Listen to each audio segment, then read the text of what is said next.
तो अभी तो हमारा कपड़े का बहुत इशू चल रहा है कि फैब्रिक नहीं मिल रहा है मार्केट से। तो जिनके क्लोज लिंक्स हैं या आपके कोई पुराने कॉन्टैक्ट्स हैं वहीं से आपको मिल रहा है, अदरवाइज़ मार्केट में बहुत शॉर्टेज है इस टाइम। टेक्सटाइल तो तबाह करती है जो शट डाउन लास्ट 2 ईयर्स था। सिचुएशन है बिल्कुल। कि हमारा जो सामान है वो एक्सपोर्ट तब होगा जब हम कुछ बनाएंगे, हम कुछ बना नहीं रहे।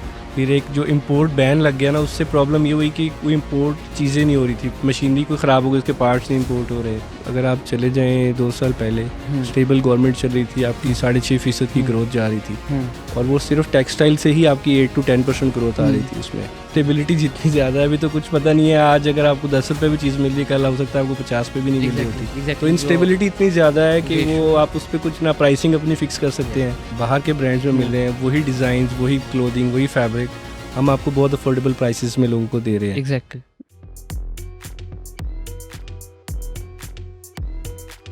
अस्सलाम वालेकुम जी, मेरा नाम मोहम्मद है और आज मैं फ्यूचर फेस्ट की फ़ैशन सीरीज़ को होस्ट कर रहा हूँ और मेरे साथ जो आज मौजूद हैं the very young and talented mister Waqas Ahmed. Waqas Ahmed जो हैं हमारे जूनियर रिपब्लिक हैं, इनके फाउंडर भी हैं और ये साथ इलो के साथ भी जो हैं इनका जूनियर रिपब्लिक का चल रहा है। तो हम सबसे पहले इनसे पूछते हैं कि आप थोड़ा-सा अपना जर्नी के बारे में बताएँ। जर्नी मेरा तो एक्चुअली कोई ऐसा ये प्लान नहीं था। मैंने उससे पहले मैं यूएई में था, वहाँ पे मेरी जॉब चल रही थी। तो कोविड में मैं आया था पाकिस्तान कुछ वेकेशंस पे। तो जिस दिन मेरी वापसी की फ़्लाइट थी उसी दिन लॉकडाउन लग गया था। तो फिर मैं जा नहीं सका, फिर उसके 2-3-4 तकरीबन 6 महीने तक तकरीबन सब कुछ बंद रहा था। तो वो कंपनीज़ भी बंद हो गई थी, सब कुछ बंद हो गया था। तो फिर हम फैसलाबाद में ही थे।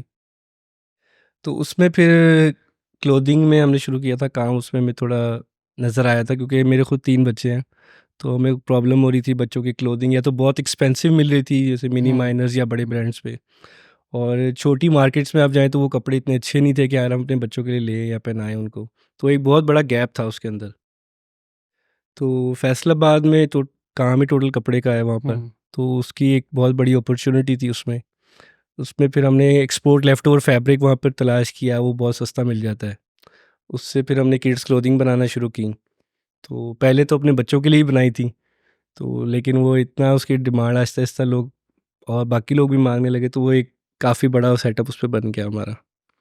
अच्छा, what exactly inspired you to become a kid fashion designer? Actually as I told you, I have 3 kids. तो वो हुँ। एक बड़ी इंस्पिरेशन थी कि अपने यस, बच्चों के लिए हमने यस, कपड़े डिज़ाइन करने हैं, यस। क्योंकि हमें मार्केट में हुँ, एक गैप नज़र आ रहा था कि यार एक तो बहुत एक्सपेंसिव है या तो बहुत कम क्वालिटी कम है। तो एक जो एवरीडे क्लोथिंग है उसमें कोई ऑप्शन बिल्कुल नहीं मिल रहे थे कि यार अच्छा, तो can you tell us about your favourite creation and the story behind it? Creation as like clothing line yes, में। Yes, yes, clothing. उसमें हमने एक स्टार्ट में एक डायनासोर की और एक इस तरह की कलेक्शन एक हमारी आई थी। हुँ, तो वो उसका बहुत अच्छा रिस्पॉन्स आया था, वो काफ़ी कलरफुल थे बच्चों की। तो वो क्योंकि एक्सपोर्ट लेफ्ट में प्रॉब्लम ये होती है कि फैब्रिक हमें जो एक दफ़ा मिलता है वो दोबारा फिर मिलता नहीं है, क्योंकि वो लेफ्ट ओवर में जो आना है वही हमने यूज़ करना होता है।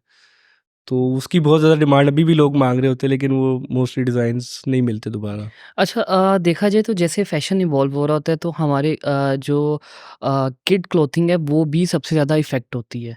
तो आप उसको बैलेंस कैसे करते हैं? लाइक अभी आपके पास ऑब्वियसली आपने एक डिमांड में एक आपने जो ओल्ड फैशन था वो सब निकाल लिया। अब फॉर एग्ज़ाम्पल अब बैगी चल रहा है तो बैगी अब एक लार्ज डिमांड आ गई। तो आप उसको मैनेज कैसे करते हैं? बैलेंस कैसे करते हैं? एक्चुअली हमें एडवांटेज इसका ही होता है एक्सपोर्ट लेफ्ट ओवर का। इसमें ये होता है कि जो चीज़ अभी आगे ब्रांड ने किसी ने लेनी है, एग्जांपल गैप ने या किसी बड़े ब्रांड ने बनानी होती है, उसका फैब्रिक या उसकी डिज़ाइनिंग ऑलरेडी पहले यहाँ से बन चुकी होती है। तो इससे पहले कि वो चीज़ बाहर जाए वो हम यूज़ कर लेते हैं, हम वो बना लेते हैं। तो हमारे इधर बच्चे पहले वो पहन लेते हैं। तो उससे एक बड़ा इंस्पिरेशन भी मिल जाती है, आइडियाज़ भी मिल जाते हैं। अच्छा, मैंने देखा है कुछ ब्रांड्स होते हैं स्पेसिफिकली वो एक ही हमारा जो फैशन है उसके ऊपर स्टिक रहते हैं। तो लाइक आप चलते हैं फैशन के साथ-साथ या आप स्टिक्ड हैं एक ही जगह पे? नहीं, एक जगह पे तो नहीं है, क्योंकि हम एक जगह पे रह भी नहीं सकते। जैसे हुँ, मैंने आपको बताया, हमारा हुँ, सप्लाई चेन की ऐसी चीज़ होती है कि वो डेली कोई ना कोई नई चीज़ आ रही होती है, यस, और अगर पुरानी चीज़ हम लेना भी चाहें तो वो नहीं मिल रही होती, क्योंकि वो एक चीज़ ख़त्म हो चुकी होती है मार्केट से। तो इसलिए हम अप टू डेट ही रहते हैं मोस्टली। ठीक है। अच्छा, आप मुझे बताएँ कि आपका बैकग्राउंड भी टेक्सटाइल से था या फिर जैसे आपने जिस तरह इंस्पिरेशन बताई है कि बच्चों के लिए ही स्टार्ट किया? एक्चुअली मेरा फैमिली बैकग्राउंड हमारा क्लोथिंग का ही है। हुँ, काफ़ी हुँ। मतलब काफ़ी जनरेशन से हमारा क्लोथिंग का ही काम है फैसलाबाद में। लेकिन मैं उसमें इन्वॉल्व नहीं था कभी भी शुरू से, क्योंकि मैं इधर पहले लाहौर में मैंने एमबीए किया अपना यहाँ से, पाक-एम से। उसके बाद फिर मैं दुबई चला गया था, जॉब कर रहा था। तो बिज़नेस का या क्लोथिंग का इसका कोई मेरा बिल्कुल ना एक्सपीरियंस था, ना उस तरफ मेरा कुछ अट्रैक्शन थी। वो बस एक सडन कोविड के बाद शुरू हुआ है चीज़, और उसके बाद वो फिर लाइक कंटिन्यू किया। आपका एज़ सच कोई प्लान नहीं था कि एग्ज़ैक्टली। मतलब ये सडनली आप एक जॉब टू बिज़नेस एकदम सडनली सब कुछ। बिल्कुल, बिल्कुल। अच्छा, हमारे जो यंगस्टर्स हैं वो देखा है मैंने आजकल ब्रांड्स खोलना चाहते हैं अपना, और काफ़ी चीज़ें हैं जिसमें उनको डिफ़िकल्टीज़ फ़ेस होती हैं, तो आप उनको क्या गाइड क्या करेंगे? अभी आजकल इसमें तो बहुत ईज़ी है, अगर आप देखें जाए शॉपिफ़ाई है, और ये हुँ, जो जितनी चीज़ें आ गई हुँ, ना, इससे तो बहुत ईज़ी हो गया, आपकी रीच बहुत बढ़ गई है। क्योंकि स्टार्ट हमने जब किया था, हमने व्हाइट लेबल शुरू किया था करना, कि डिफरेंट ब्रांड से उनको हम हुँ, बना के देते थे। लेकिन उसमें वो सैटिस्फैक्शन नहीं आ रही थी, कुछ ट्रैक्शन नहीं मिल रही थी, कि यार हम बस बना-बना के दे ही जा रहे लोगों को, अपना कोई नाम नहीं हो रहा था उसमें। तो उसके बाद फिर हमने जूनियर रिपब्लिक के नाम से अपनी ही ब्रांडिंग और उसके हिसाब से, और वो फिर हमने लोगों को देना शुरू की। उसमें हमने ज़ुबैदाज़ ने भी हमसे लिया। उसके अलावा और भी काफ़ी प्रोमिनेंट ब्रांड्स हैं जिन्होंने हमसे लिया, हमारे ब्रांड नेम से। येलो ने हमसे लिया, तो इस तरह वो फिर एक रिकग्निशन उसकी बन गई। अच्छा, एक बहुत मेन एलिमेंट है जो फेस करना पड़ता है कि how to compete the mafia. आप फॉर एग्जांपल आपने देखा है फैक्ट्री से आप चीज़ निकलती है और वो सेपरेटली एक चीज़ निकल रही है, और वहीं के जो कोवर्कर्स हैं और वो एक माफिया बैठा हुआ है जो आपको वही चीज़ जो मार्केट में ब्रांड की प्राइस 4500 या 5000 फॉर एग्जांपल इतनी है, तो वो आपको 1000 में मिल रही है, तो आपकी कंपनी का बेसिकली लॉस है। तो उस माफिया से कम्पीट कैसे किया जाए? इसमें बेसिकली अगर आप मार्केट में बैठे हैं ना, तो उसमें आपको बहुत सारे ऑप्शंस मिल जाते हैं, और उसमें तरीके भी आपको पता चल जाते हैं कि किस तरीके से आपने जाना है, किस चैनल से आपने जाना है। तो फैसलाबाद में तो बहुत बड़ी मार्केट है क्लोथिंग की, उसमें आपको हर ग्रेडिंग में मिल जाता है, ए टू जी ग्रेडिंग होती है उसमें। तो ऑप्शंस बहुत ज़्यादा आपको मिल जाते हैं। तो जितने ज़्यादा ऑप्शन होते हैं, उतना माफिया का कंट्रोल उस पे कम हो जाता है फिर। एग्जैक्टली। अच्छा, एक और क्वेश्चन है कि जो आपको जो चैलेंजेस स्टार्टिंग में फेस करने पड़े, क्योंकि हमारे यंगस्टर्स हैं, उनको अभी ऑब्वियसली इस चीज़ का एक्सपीरियंस नहीं होगा, आप एक्सपीरियंस करके आगे, तो वो चैलेंजेस आप हमारे यंगस्टर्स के साथ शेयर करें ताकि उनको कोई डिफ़िकल्टी ना हो। चैलेंजेस इसमें जो ज़्यादा चैलेंजेस होते हैं क्लोथिंग के हवाले से अगर यस। बात करें, तो सप्लाई चेन ही एक मेन प्रॉब्लम होता है। हुँ, तो वो ही उसमें आपकी रिसर्च ही होती है, मार्केट रिसर्च, कि आप हुँ, जिस जगह पर बैठे हैं वहाँ पे आपको अवेलेबिलिटी है उन चीज़ों की, क्योंकि इसमें चीज़ें बहुत ज़्यादा इन्वॉल्व हैं। अगर हुँ, आपने एक टी शर्ट भी बनानी है, उसमें क्लोथिंग से लेके फिर उसका मैचिंग धागे आपको चाहिए, आपको गले चाहिए, हुँ। आपको उसकी मतलब बहुत सारी 8 से 10 चीज़ें चाहिए होती हैं, वो मैच मिलेंगी आपको, फिर ही एक वो प्रोडक्ट बनती है। तो वो राइट, अगर आप उस मार्केट में बैठे हैं, या आपकी वहाँ पे लिंक्स हैं या अप्रोच है, फिर ही आप उसको एक पूरी चीज़, एक प्रोडक्ट बना सकते हैं। Yes, exactly. आई गेस देखें, अभी जो आपका भी बैकग्राउंड टेक्सटाइल से है, तो मेरे ख़्याल से आप सबसे बेहतर जानते हैं कि जो टेक्सटाइल को डिफ़िकल्टीज़, मेरे ख़्याल से डैमेज भी नहीं मैं वर्ड यूज़ करूँगा, टोटल टेक्सटाइल तो तबाह कर दिया जो लास्ट शटडाउन 2 ईयर्स था। सिचुएशन है, बिल्कुल। तो ये किस तरह से आपने फ़ेस किया? क्योंकि लास्ट 2 इयर्स टेक्सटाइल के लिए बहुत ही वर्स्ट था, बहुत ज़्यादा। तो ये आपने किस तरह से फ़ेस किया? एक्चुअली फेस अभी भी हम कर रहे हैं इसको, हुँ, हुँ। क्योंकि जब स्टार्ट किया था उस टाइम तो बहुत ज़्यादा बूम था टेक्सटाइल का, क्योंकि हम तकरीबन 60-70% एक्सपोर्ट हमारी थी टेक्सटाइल में। तो उसमें हमारी अवेलेबिलिटी बहुत ज़्यादा थी, सोर्सिंग बहुत अच्छी ईज़िली हो रही थी। तो अभी तो हमारा कपड़े का बहुत इश्यू चल रहा है कि फैब्रिक नहीं मिल रहा है मार्केट से। तो जिनके क्लोज़ लिंक्स हैं या आपके कोई पुराने कॉन्टैक्ट्स हैं, वहीं से आपको मिल रहा है। अदरवाइज़ मार्केट में बहुत शॉर्टेज है इस टाइम, या अगर है तो बहुत ज़्यादा रेट हाई है, जो कि आप कम उसको मैनेज नहीं कर सकते। How do you stay updated in the latest trends of children's fashion? इसमें 2-3 सोर्स हैं, पिंटरेस्ट पे आप रेगुलर उस पे हुँ, अपडेट ले हुँ, काफ़ी मिलते रहते हैं। एक दफ़ा आप उस पे हुँ। अपने इंटरेस्ट आपको पता चल जाए, तो वो आपको डेली अपडेट्स उसमें आते रहते हैं। दूसरा, बाकी मेन तो इंटरनेशनल आप देखते रहे ब्रांड्स बाकी क्या बना रहे हैं, लोकली पाकिस्तानी ब्रांड्स क्या बना रहे हैं, हुँ। तो उससे आपको एक आइडिया मिल जाता है, इंस्पिरेशन भी मिल जाती है काफ़ी हद तक। तो ख़ैर हमारा पॉइंट थोड़ा-सा यहाँ पे चेंज हो गया था। अभी हम स्टिक रहते हैं उसी के ऊपर जो हमें last 2 years, even some of my friends are in textile industry, तो उन्होंने मुझे बताया कि जो हमारा कोविड था, covid was much better than the last 2 years. Exactly. तो इसमें एक तो हमें एक्सपोर्ट का बहुत एक्सट्रीम इशू हो रहा है कि हमारा जो सामान है वो एक्सपोर्ट तब होगा जब हम कुछ बनाएँगे, हम कुछ बना नहीं रहे। तो वो टेक्सटाइल में हमें जो फैब्रिक का इशू आ रहा है और बाकी चीज़ें इशू आ रही हैं, तो गवर्नमेंट का क्या रोल इसमें आप बताएँ कि जो लास्ट 2 ईयर्स में गवर्नमेंट की वजह से क्या-क्या हमें फेस करना पड़ा? एक्चुअली कोविड में ब्लेसिंग इन डिसगाइज़ ये थी कि बाकी पूरी दुनिया बंद थी। हुँ, हुँ। बांग्लादेश बंद था, इंडिया एग्ज़ैक्टली, बंद था, जो हमारे एग्ज़ैक्टली। मेन कंपेटिटर्स हैं। तो वो सारा बिज़नेस, सारा ऑर्डर्स पाकिस्तान को आ गया था। और हमारा, मुझे याद है, 3-3 शिफ्टों में भी काम चल रहा था, ऑर्डर नहीं पूरा हो रहा था वहाँ पे, इतना काम था। तो उसके बाद से उसको हमने कैपिटलाइज़ नहीं किया, कुछ गवर्नमेंट पॉलिसीज़ भी आईं। फिर एक जो इम्पोर्ट बैन लग गया ना, उससे प्रॉब्लम ये हुई कि कोई इम्पोर्ट चीज़ें नहीं हो रही थी। मशीनरी कोई ख़राब हो गई, उसके पार्ट्स नहीं इम्पोर्ट हो रहे। जो फैब्रिक थोड़ा बहुत आता है या धागा आता है या जो भी उसकी चीज़ें आती हैं, वो इम्पोर्ट नहीं हो रही थी। उससे बहुत बड़ा इफ़ेक्ट हुआ है। तो बाकी फिर ये है कि जब चाइना, बांग्लादेश, इंडिया ये खुले हैं, तो उन्होंने वापस अपनी मार्केट भी कैप्चर की है। उसकी वजह से भी वो एक डाउनफॉल आया है। तो हमें जबकि आई गेस कोविड के बाद हमारी हर इंडस्ट्री को इंक्रीजिंग रेशियो पे जाना चाहिए था, बट हमारा वो डाउनफॉल क्यों हुआ? टेक्सटाइल से रिलेटेड आप कुछ गाइड करें या गवर्नमेंट इसमें किस तरह से इसमें इम्प्रूवमेंट कर ज़्यादा तो सकती है? पॉलिटिकल इंस्टेबिलिटी का ही फैक्टर यस। है, क्योंकि अगर आप चले जाएँ 2 साल पहले, हुँ, स्टेबल गवर्नमेंट चल रही थी, आपकी हुँ, 6.5% की हुँ, ग्रोथ जा रही थी। हुँ, और वो सिर्फ टेक्सटाइल से ही आपकी 8 टू 10% ग्रोथ आ रही हुँ। थी उसमें, इस सेक्टर से। That's mean you are not satisfied with the current government, right? आप खुद देख लें, हुँ, इंस्टेबिलिटी जितनी ज़्यादा है, अभी तो कुछ पता नहीं है। आज अगर आपको ₹10 भी चीज़ मिल रही है, कल हो सकता है आपको 50 पे भी नहीं मिल रही एग्ज़ैक्टली, होती। तो एग्ज़ैक्टली जो इंस्टेबिलिटी इतनी ज़्यादा है कि रेशियो वो है। आप उस पे कुछ ना प्राइसिंग अपनी फ़िक्स कर सकते यस। हैं, ना आप अपनी मार्केट प्राइस क्या रखनी है, कॉस्ट प्राइस क्या आ रही है, कुछ पता नहीं चल रहा होता अभी तो फ़िलहाल। अभी तो देखा है, अब जो करंट गवर्नमेंट आ गई है, अब आ गई है। We have to accept, everyone have to accept. तो आप उनको क्या एक एडवाइस दें कि जो हमारी टेक्सटाइल है उसको किस तरह से, क्योंकि हमारा देखें जो एक्सपोर्ट है, एक्सपोर्ट बहुत मेन एलिमेंट है। हमें पैसा लाना है, हुँ। तो पैसा लाने के लिए हमें एक्सपोर्ट करना पड़ेगा। तो कुछ एडवाइस करें कि हमारी टेक्सटाइल इंडस्ट्री जो है वो इम्प्रूव हो। एक्चुअली गवर्नमेंट का तो ऐसा कुछ नहीं है, गवर्नमेंट तो पहले भी थी।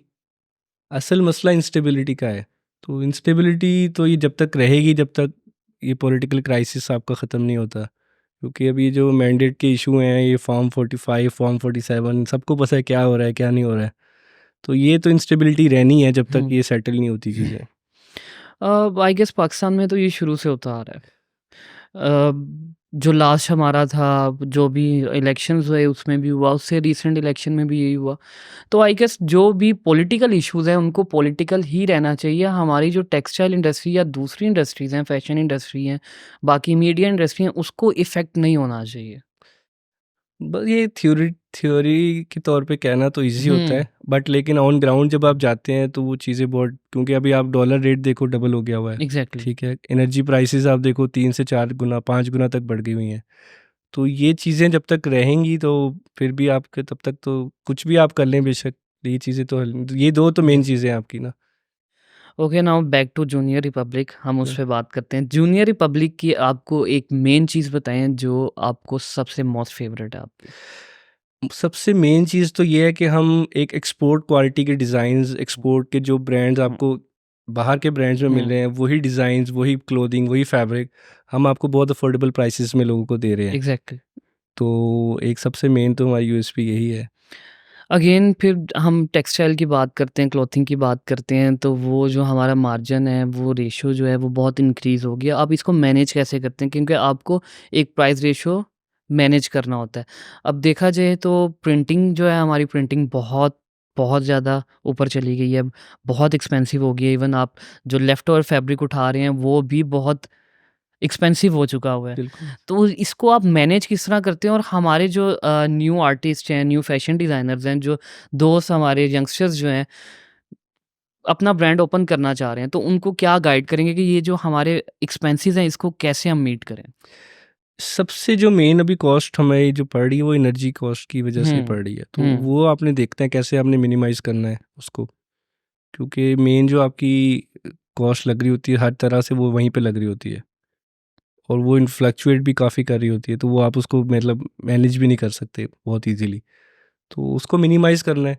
दूसरा बाकी मार्केट रिसर्च ही मेन चीज़ है कि आप उसको, क्योंकि हमारे वो जो मास्टर साहब है वो कहते हैं कि आपने चीज़ें बेचते हुए पैसे नहीं कमाने, ख़रीदते हुए कमाने हैं। तो जो आप रॉ मटेरियल ख़रीद रहे हैं, जो भी चीज़ें ख़रीद रहे हैं, उसी को आपने करना है कि आप कम से कम कहाँ से ख़रीद सकते हैं, कौन सी मार्केट्स मेन मार्केट्स हैं जहाँ से आप ले सकते हैं। तो चीज़ ख़रीदते वक्त ही जो आपने पैसे बचाने हैं वही आपका मार्जिन है। तो अभी आप मुझे बताएँ किड्स फ़ैशन में ज़्यादा मार्जिन है या हमारा अडल्ट फ़ैशन में? मार्जिन तो किड्स फैशन में है, यस। क्योंकि अगर जो शर्ट एक बड़ी बननी है उसमें 2 बच्चों की शर्ट्स बन जाती है हुँ, और ऑलमोस्ट सेल प्राइस तकरीबन यस। सेम होती है, बहुत कम फ़र्क होता है उसके अंदर। तो मार्जिन तो है इसके अंदर, बिल्कुल है। क्योंकि हमारे कुछ दोस्त हैं वो मोस्टली अडल्ट फ़ैशन की तरफ ही जा रहे हैं। तो किड्स फ़ैशन की तरफ आप भी देख रहे हैं, इतनी ज़्यादा कॉम्पिटिशन नहीं बिल्कुल, है, एज़ बिल्कुल, सच उसमें कॉम्पिटिशन नहीं है। बिल्कुल ऐसे ही है। बट अगेन हमें वो प्राइसेज़ और वो सब कुछ मीट करना होता है क्योंकि हमने सबसे पहले यही देखना है कि हम किसको बेच रहे हैं। हुँ। और जो हमारे क्लाइंट्स हैं, हमने हमारे कस्टमर्स हैं, उनको मैनेज करना है। तो अच्छा मुझे बताएँ आप कस्टमाइज़ेशन पे भी तैयार कर रहे हैं या फिर लाइक आप नहीं, अभी फ़िलहाल नहीं हम दे रहे, लेकिन ये हमारा पाइपलाइन में है कस्टमाइज़ेशन का। जैसे हुँ, प्रिंट ऑन डिमांड के ऑप्शन हुँ, होते हैं आपके शॉपिफ़ाई हुँ, पे या वेबसाइट पे, उस पे हम अभी वर्क कर रहे हैं कि वो प्लेन शर्ट्स होंगी, उस पे हुँ, आप अपनी मर्ज़ी के डिज़ाइन्स, कुछ बर्थडे के हैं या कोई भी थीम है आपका, तो वो आप प्रिंट ऑन डिमांड उस पे करवा सकते हैं। हुँ। लेकिन अभी फ़िलहाल वो अवेलेबल नहीं है। I believe IT plays an important role in every field. तो आपकी टेक्सटाइल में, आपके जूनियर रिपब्लिक में आईटी कितना हेल्पफुल रहा आपके लिए? एक्चुअली गेम चेंजर ही ये मेन चीज़ है आईटी एग्ज़ैक्टली। की, क्योंकि आप मैनुअली जितना मर्ज़ी काम कर लें, आप एक स्केल नहीं कर सकते। या यानी कि एक शॉप पे आप कितना को बेच लेंगे, या आप एक जगह पे बैठे एक हद तक ही आगे जा सकते हैं। लेकिन जैसे शॉपिफ़ाई है या जिस डिफरेंट आपकी आईटी हुँ। के प्लेटफ़ॉर्म्स हैं, इसमें आप पूरा वर्ल्ड वाइड भी इवन जा सकते हैं, पूरी दुनिया आपकी मार्केट है। तो ये तो बिल्कुल गेम चेंजर एग्ज़ैक्टली, है। एग्ज़ैक्टली तो मैं सबको सजेस्ट यही करता हूँ जो हमारे आईटी के स्टूडेंट्स होते हैं वो मोस्टली आईटी पे इतना फ़ोकस नहीं करते हुँ, कि बड़ा हुँ। बोरिंग फ़ील्ड कोडिंग कोडिंग तो that's not about the coding तो आई गेस आईटी पे फ़ोकस करें guys IT such a massive field और आपकी हर इंडस्ट्री में आपको मीट करना पड़ता है। तो बाकी सर आप हमें थोड़ा-सा अपना एक्सपीरियंस बताएँ जॉब का और आपकी जो जूनियर रिपब्लिक से पास्ट की लाइफ़ है उसका? स्टार्ट तो मैंने आपको जैसे बताया मेरा लाहौर से ही एक तरह हुँ, से स्टार्ट हुआ था। या यहाँ से मैंने अपनी पढ़ाई ज़्यादातर यहीं से की है, लाहौर से। मैंने एमबीए किया था पाक एम्स लाहौर गुलबर्ग से। तो उसके बाद फिर मैं दुबई चला गया था, वहाँ पर मैंने जॉब की है तकरीबन 10 साल। तो उसका काफ़ी बिज़ी था कि दुबई की लाइफ बहुत बिज़ी है, आपका ट्रैफ़िक बहुत ज़्यादा है, उसकी चीज़ें सब। तो वहाँ पे था, फिर कोविड में मैं आया हूँ, उसके बाद फिर कोविड में वैसे ही बहुत स्लो हो गई थी लाइफ, क्योंकि हर चीज़ बंद थी उस दौरान। फिर उसके बाद से अब तक बस ये जूनियर रिपब्लिक पे ही काम चल रहा है। पहले हम आउटसोर्स कर रहे थे, अभी हमारा इन हाउस फैसिलिटी है सारी, हमने एक यूनिट पूरा अपना इन हाउस बनाया हुआ है। तो हमारी फैब्रिक कटिंग से लेके, स्टिचिंग से लेके, पैकिंग सब हमारी इन हाउस फैसिलिटी में हो रहा है काम। आप हमारी ऑडियंस को अपनी वेबसाइट और जो आपका हाँ जी। लिंक है वो भी प्लीज़ शेयर जी, कीजिए। वेबसाइट अभी हमारी समर कलेक्शन पे भी यस, अपडेट हो रही है कुछ दिन यस, तक। तो juniorrepublic.pk हमारी वेरी नाइस। वेबसाइट है, और jrepublic.pk के नाम से हमारे इंस्टाग्राम पे और फेसबुक पे हमारे पेजेस चल रहे हैं। हम ज़रूर इसको टैग भी करेंगे तो श्योर। हमारी जो ऑडियंस है मैं कहूँगा कि आप गो थ्रू करें और जो लोग अपना ब्रांड खोलना चाहते हैं वो भी एक दफ़ा गो थ्रू करें और इस एक्सपीरियंस से जो इनका एक्सपीरियंस है इनसे सीखें।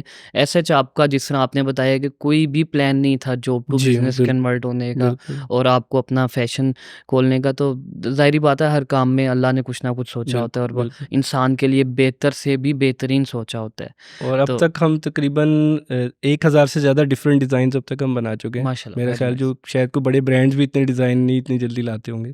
यस। तो अभी हम तकरीबन 1 से डेढ़ साल में हम 800-900 डिज़ाइन ऑलरेडी हम बना चुके हुए हैं।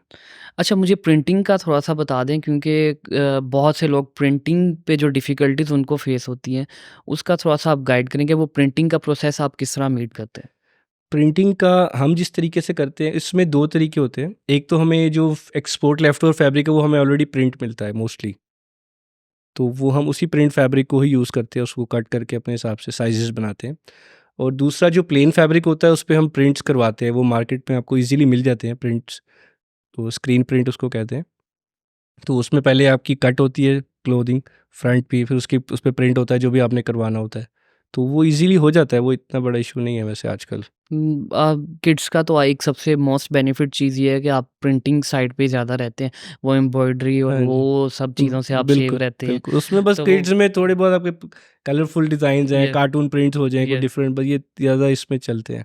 Very nice, very nice. Thank you so much Waqas, आप आए, आपने टाइम दिया और आप अपना एक्सपीरियंस जो है हमारी ऑडियंस के साथ शेयर किया। Thank you so much for coming, और आप सबसे भी यही रिक्वेस्ट है कि आप लोग भी अपने स्टैंड लीजिए, जॉब से ज़्यादा बेटर आई गेस अपना बिज़नेस है। आप भी कुछ ना कुछ बिज़नेस कीजिए, आप इनके एक्सपीरियंस से सीखें। Thank you so much Waqas. Thank you. अल्लाह हाफ़िज़। हाफ़िज़।